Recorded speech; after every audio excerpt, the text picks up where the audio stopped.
வணக்கம் நண்பர்களே. என்னென்னா, இன்றைக்கி வீடியோ போடக்கூடாதுன்னு நம்ம சும்மா இருந்தால் கூட எவனோ 2 பேர் வந்து சொரிஞ்சுட்டு போயிடுறான். சரி, நம்மளும் மற்றவங்களோட தப்பான வார்த்தைகளையும் யூஸ் பண்ணக்கூடாது அப்படின்னு தான் நான் நாகரிகமாக வந்து பதில் சொல்லிகிட்ருக்கோம்.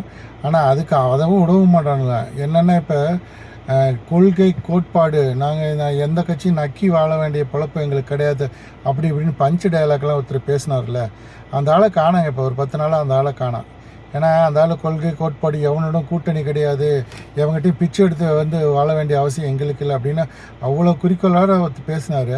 ஆனால் இப்போ ஒரு வாரமாக அவரை காணோம். என்னன்னா இன்றைக்கி என்னங்கிறாரு, அந்த பக்கம் வந்து பிஜேபியில் இருக்கவங்க என் மாமாங்கிறாரு, அவர் மாப்பிள்ளைங்கிறாரு, இந்த பக்கம் ஒருத்தர் அண்ணங்கிறாரு, இவர் தம்பிங்கிறாரு.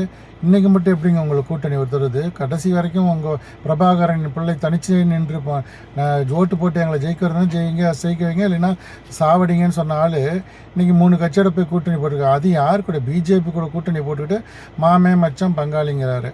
இதெல்லாம் எந்த விதத்தில் நான் இவங்க கொள்கை கோட்பாடெல்லாம் இப்போ எங்கேங்க போச்சு புரியல. என்னமோ அவர் என்ன சொல்கிறாருன்னா, இந்த ஸ்டேஜை பக்கம் திரும்பி பார்த்துட்டு இந்த கூட்டணி வந்து 3 மாதத்துக்கு முன்னாடி சேர்ந்துருந்தா இந்த நிலைமை என்ன ஆயிருக்கும் அப்படின்னு கேட்டார் இல்லையா? என்னங்க ஆயிருக்கும்? ஒரு ஆணையும் பிடுங்கிருக்க முடியாது.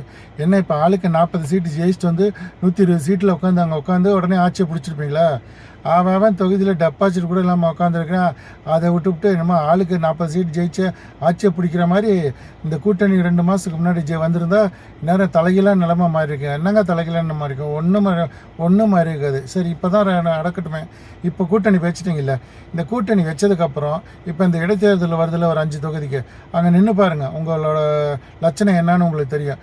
வாய் இருக்குன்னு கண்டமேனிக்கெலாம் பேசக்கூடாது. எல்லாத்துக்கும் வாய் இருக்குது, எல்லாமே பேசுவான். அதனால் அடுத்து என்ன இலக்காரமாக பேச என்னமோ ஜெயிச்சுட்டேன்னு தலகணத்தில் ஆடாதுன்னு சரத்குமார் அவர் சொல்கிறாரு.